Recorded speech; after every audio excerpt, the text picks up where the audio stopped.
warahmatullahi wabarakatuh. Kembali berjumpa dengan saya Hifzul Arif dari Forum News Network. Komisi Pemberantasan Korupsi (KPK) Jumat dini hari mengumumkan Hakim Agung Sudrajat Dimyati sebagai salah satu tersangka dalam kasus penerimaan suap di Mahkamah Agung.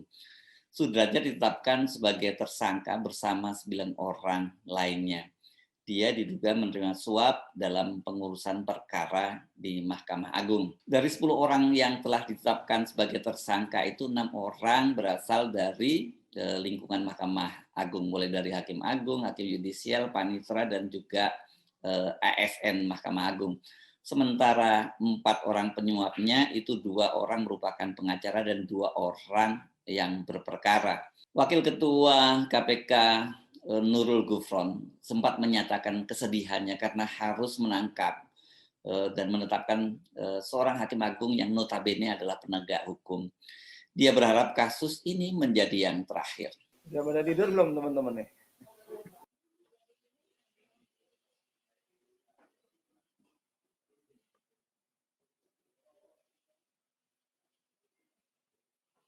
Nah, hari ini kami ingin sampaikan hasil kerja KPK terkait dengan penangkapan para tersangka tindak pidana korupsi yang terkait pengurusan perkara di Mahkamah Agung.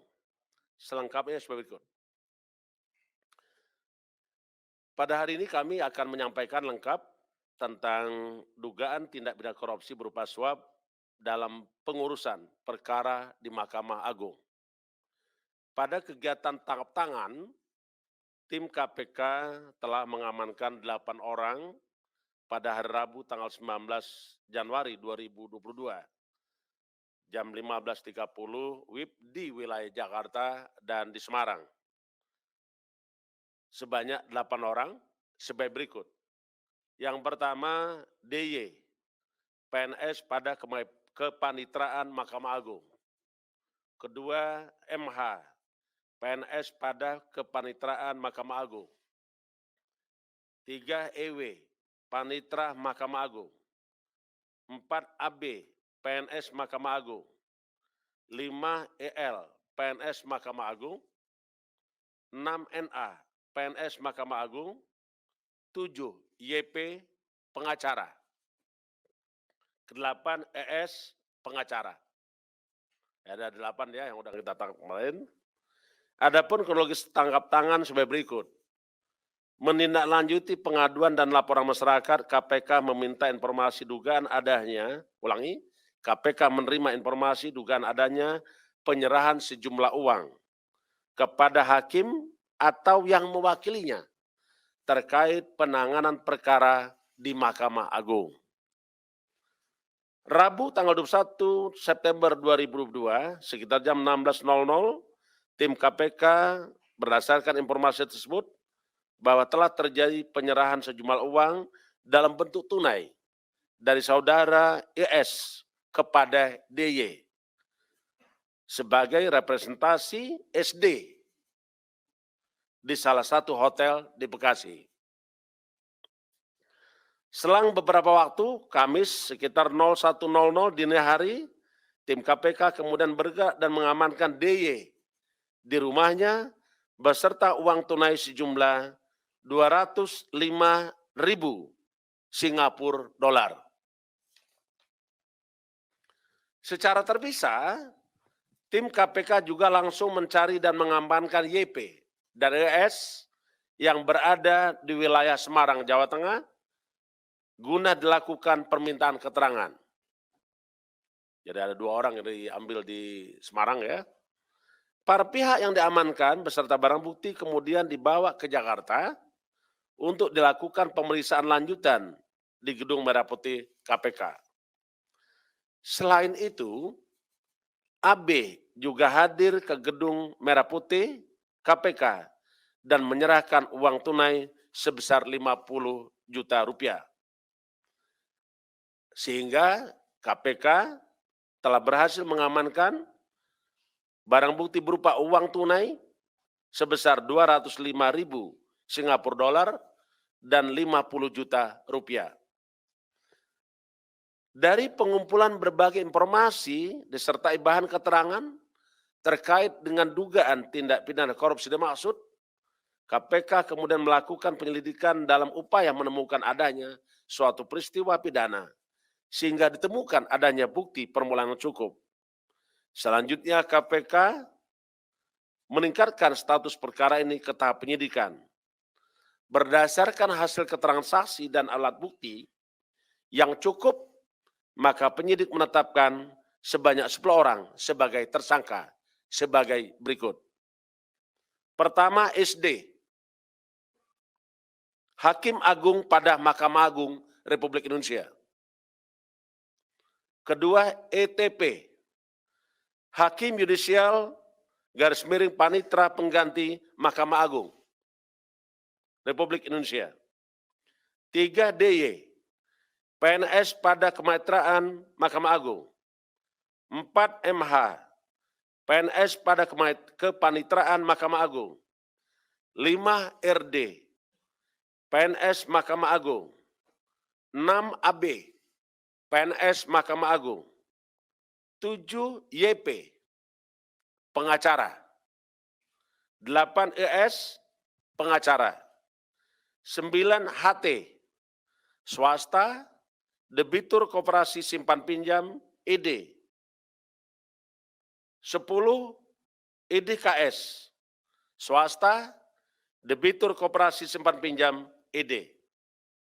Jadi ada 10 orang yang sudah kita tetapkan sebagai tersangka berdasarkan bukti yang cukup. Terkait kebutuhan penyidikan, tim penyidik KPK telah melakukan penahanan terhadap 6 orang selama 20 hari pertama, terhitung tanggal 23 September 2022 sampai dengan 12 Oktober 2022. Adapun 6 tersangka yang ditahan sebagai berikut. 1, ETP ditahan di rutan KPK pada Gedung Merah Putih. 2, ED ditahan, 2, DY ditahan di rutan KPK Gedung Merah Putih. 3, MH ditahan di rutan Polres Jakarta Pusat. 4, AB ditahan di rutan Polres Jakarta Timur. 5, YP ditahan di Polres Metro Jakarta Pusat. 6, ES ditahan di rutan Polres Jakarta Metro Jakarta Pusat.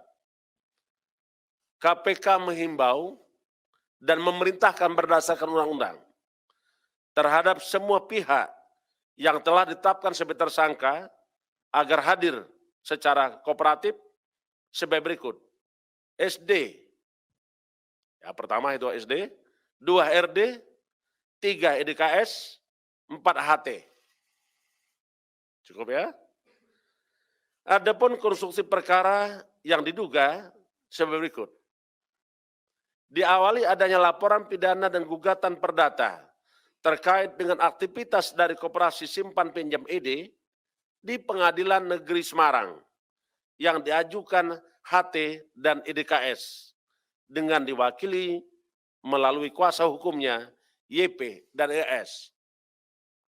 Saat proses persidangan di tingkat pengadilan negeri dan pengadilan tinggi, HT dan ES belum puas dengan putusan pada 2 lingkup pengadilan tersebut, sehingga melanjutkan upaya hukum ke tingkat kasasi pada Mahkamah Agung Republik Indonesia. Di tahun 2022, dilakukan pengajuan kasasi oleh HT dan EDKS dengan masih mempercayakan YP dan ES sebagai kuasa hukum.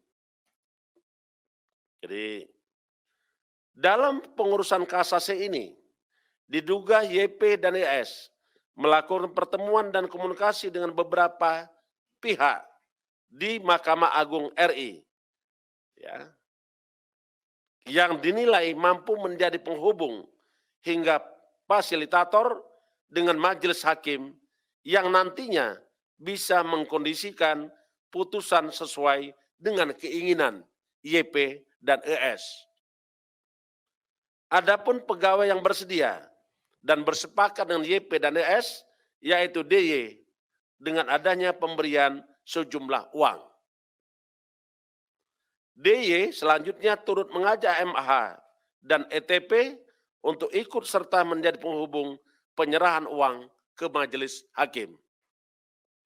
DY dan kawan-kawan diduga sebagai representasi dari SD dan beberapa pihak di Mahkamah Agung Republik Indonesia untuk menerima uang dari pihak-pihak yang mengurus perkara di Mahkamah Agung Republik Indonesia.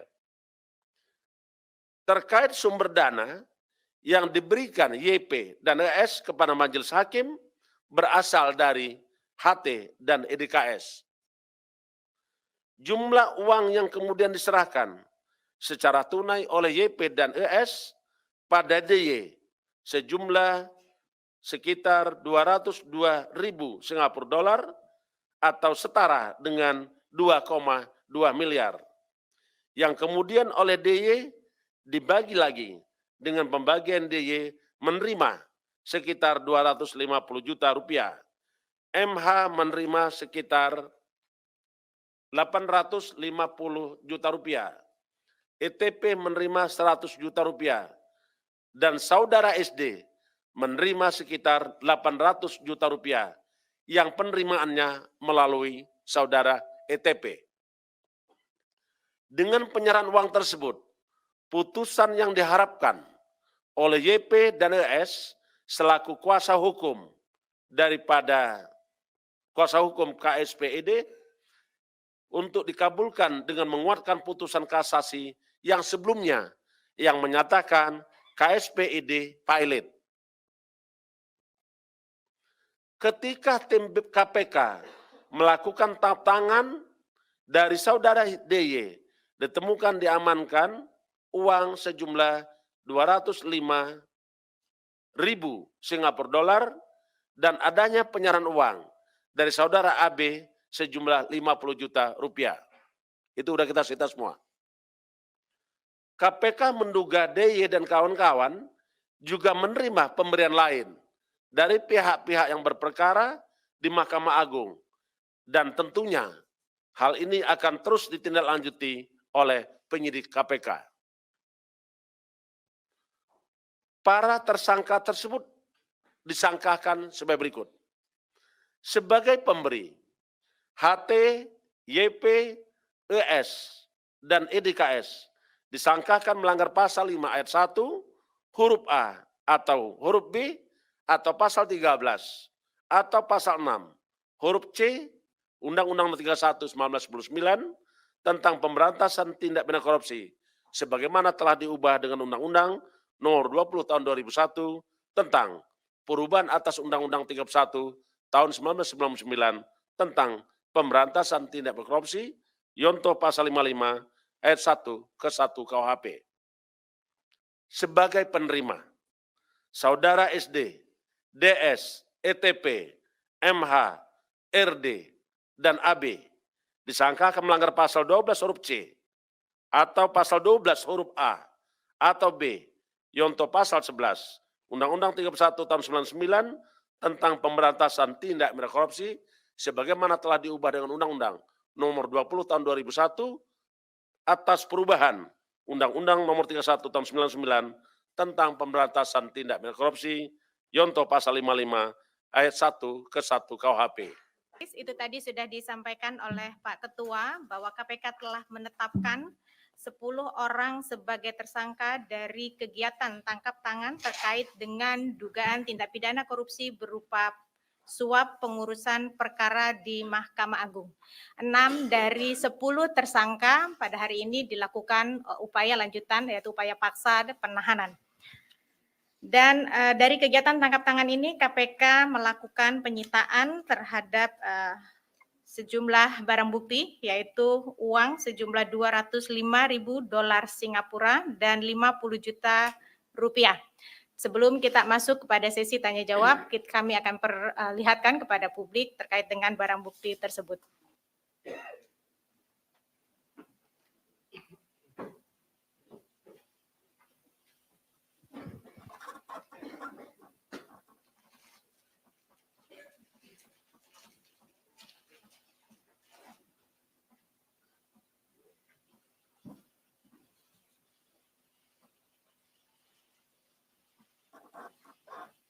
Seperti dijelaskan oleh PLT juru bicara KPK tadi, baru 6 orang yang ditangkap, 4 orang lainnya belum ini ya, termasuk Hakim Agung Sudrajat Dimyati.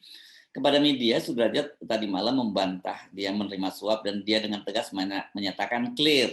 Sudrajat Dimyati ini adalah seorang hakim karir. Dia tercatat menjadi Hakim Agung setelah lulus fit and proper test di DPR pada tahun 2014.